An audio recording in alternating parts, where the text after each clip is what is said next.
Jam menunjukkan pukul 8. 0 pagi saat Laras duduk di tempat tidur, jari-jarinya menari di layar ponselnya. Sambil tersenyum menunjukkan kebahagiaan yang terpancar dari raut wajahnya. Notifikasi menyala di layar, menampilkan nama ibu dan Raka. Dua sosok yang istimewa di hati Laras. Keduanya sangat menyayanginya dan mensupport semua yang aku lakukan. Laras membuka obrolan dari ibu. Laras membuka chat dari ibunya sambil membayangkan sosok ibu yang sangat Laras kagumi dan banggakan. Mandi cahaya pagi. Laras duduk termenung di tempat tidurnya.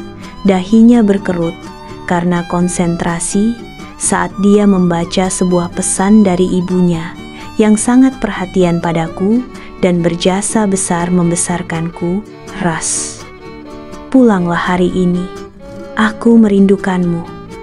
Laras membaca, hatinya tersentuh oleh kata-kata ibunya. Iya, Bu, nanti Laras beritahu nenek. Tapi nanti sore, ya, jawab Laras, menyeimbangkan tanggung jawabnya dengan kerinduannya. Iya, Ras, hati-hati. Balasan cepat ibunya mengisi Laras dengan campuran kenyamanan dan kekhawatiran. Laras membaca pesan dari Raka. Lagi apa sayang? Langsung raup wajah cantik.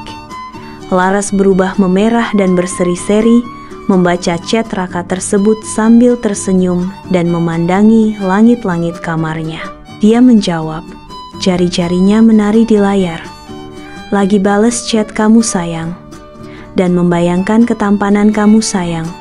Sambil tersenyum, menunjukkan kebahagiaan di hatinya. Raka menjawab dengan nada geli, hahaha, kok bisa? Bisanya.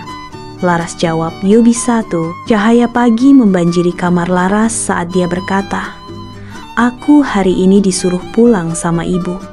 Kata ibu sudah kangen sama Laras loh. Raka menjawab, tak kira sing kangenmu aku sambil tersenyum. Raka bertanya, lalu jam berapa? Laras menjawab, mungkin sore. Aku bilang ke ibu, kalau siang panas Budi jawab, ibu yo wes, rapopo sore. Raka menawarkan, aku mau antar kalau boleh. Laras jawab, memang tawaran itu yang kutunggu sambil tersenyum. Tapi pamit mbah jangan sore jam 10 aja.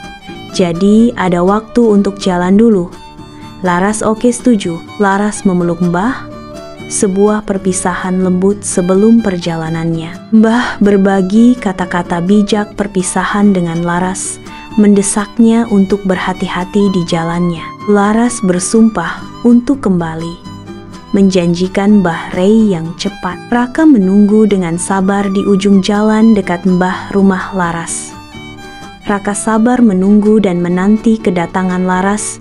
Sesuai janji mereka, Laras keluar dari gang dan memeluk sebentar Raka, terus segera menuju motor dan berangkat melaju, menyusuri jalan desa yang asri dan menyenangkan. Hati-hati di jalan, Laras mengingatkannya.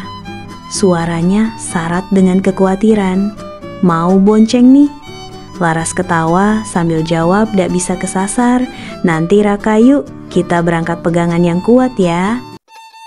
Jalan desa yang berliku-liku dinaungi oleh pepohonan menciptakan bayangan indah saat Raka dan Laras berkendara.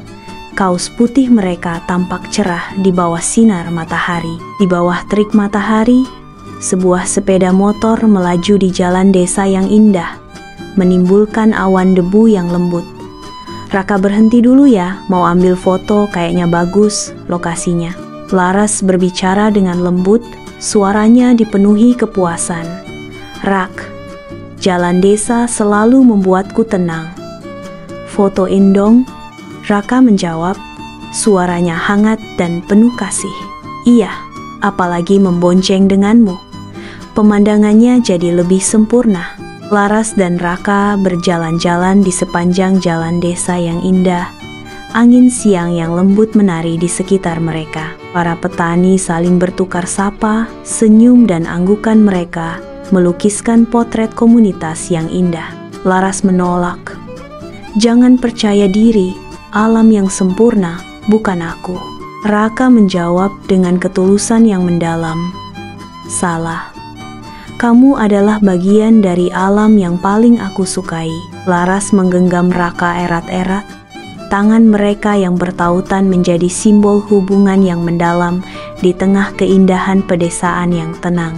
Yuk kita lanjutkan perjalanan kita. Matahari mulai tertutup awan di atas jalan desa, menciptakan bayangan panjang di sepanjang jalan desa yang berbatasan dengan sawah yang subur. Angin sepoi-sepoi berbisik melalui pepohonan saat Raka berkendara. Laras memegang erat jaket tipis di belakangnya. Udara menjadi lebih sejuk. Aroma tanah lembab menguar saat senja semakin dalam. Laras dan Raka melaju kencang di jalan dengan sepeda motor. Langit semakin gelap di atas mereka. Suara Laras meninggi di atas deru mesin. "Rak, sepertinya akan segera hujan," Raka menjawab dengan suara tegas. "Ya, awannya sangat tebal.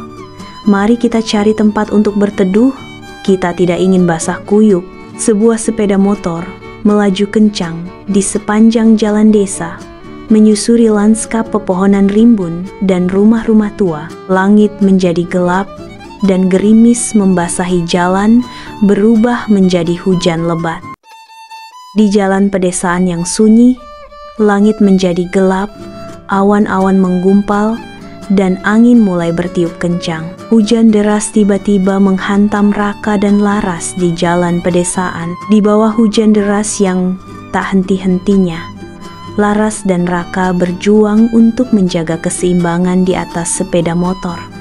Berjuang melewati sawah yang banjir. Laras berteriak, "Rak, cepat!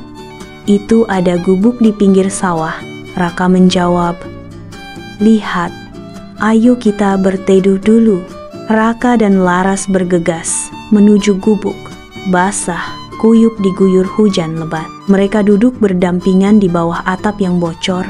Pakaian melekat di kulit mereka. Raka tersenyum, memperhatikan Laras menyeka wajahnya dengan tisu. Hujan deras turun di sekitar gubuk tua, menciptakan tirai air dan soundtrack alami. Raka bercanda, "Kita seperti di film-film ya. Kehujanan bareng, terus berteduh berdua di gubuk tua." Laras menjawab, "Film-film romantis atau film sedih ini?" Raka menggoda, "Tergantung. Kalau kamu kedinginan, bisa jadi drama. Tapi kalau kamu senyum terus begitu, ini jelas film cinta." Laras menyandarkan kepalanya di bahu Raka. Hujan mengalir deras di jendela gubuk kecil, mengaburkan pemandangan sawah di luar. Di dalam gubuk, Laras tersenyum. "Aku suka momen kayak gini, sederhana tapi berkesan." Raka menatap Laras, menjawab dengan lembut, "Aku juga. Selama ada kamu, tempat seadanya pun jadi indah." Di tengah hujan deras yang tak henti-hentinya, sebuah gubuk bambu kecil berdiri basah kuyup. Suara hujan memenuhi udara. Di dalam gubuk, Raka dan Laras duduk berdekatan, mencari kehangatan dan kenyamanan dari badai. Raka memberikan senyum tipis dan lembut kepada Laras. Sebuah janji hiburan yang terucap dalam badai. Laras menarik napas dalam-dalam dan menyeka rambutnya. Ekspresinya campuran antara kerinduan dan pasrah saat hujan turun. "Seandainya setiap hujan seperti ini, aku akan selalu berada di sisimu, seperti sekarang," bisik Laras. Suaranya hampir tidak terdengar di atas suara hujan. "Jika begitu, aku akan berdoa memohon hujan setiap hari," jawab Raka. Nadanya lembut dan penuh harapan. Laras terkikik pelan, lalu menunduk malu-malu. Pipinya merona karena campuran antara malu dan bahagia. Di tengah hujan deras, dekat sebuah kuburan desa, Raka berbicara dengan lembut kepada Laras. "Kamu kedinginan," Laras menjawab dengan pelan, "Sedikit." Raka menyampirkan jaketnya ke bahu Laras, Wajah mereka mendekat secara intim dalam momen keheningan yang menahan napas. Mata mereka bertemu, menangkap hubungan yang dalam dan tak terucapkan, memecah keheningan. Raka bertanya, "Ras, boleh aku jujur?" Raka mendekati Laras perlahan, dengan lembut menyentuh pipinya untuk mengukur reaksinya saat hujan semakin deras. Laras memejamkan matanya sejenak, menandakan persetujuannya. Di tengah derasnya hujan, Raka mencium kening Laras dengan sangat hati-hati. Setelah beberapa saat saling menatap, Raka mencium bibir Laras dengan lembut, sebuah ekspresi singkat namun mendalam. Hujan tanpa henti mengaburkan gubuk sederhana di tepi jalan. Tempat aroma tanah basah menggantung berat, sebuah awal dari takdir yang akan segera terjalin. Dalam keheningan di antara tetesan hujan, narator berbicara. Di antara hujan dan sunyi, dua hati saling menemukan arah lebih dari sekadar tujuan perjalanan, tapi menuju rasa yang makin nyata.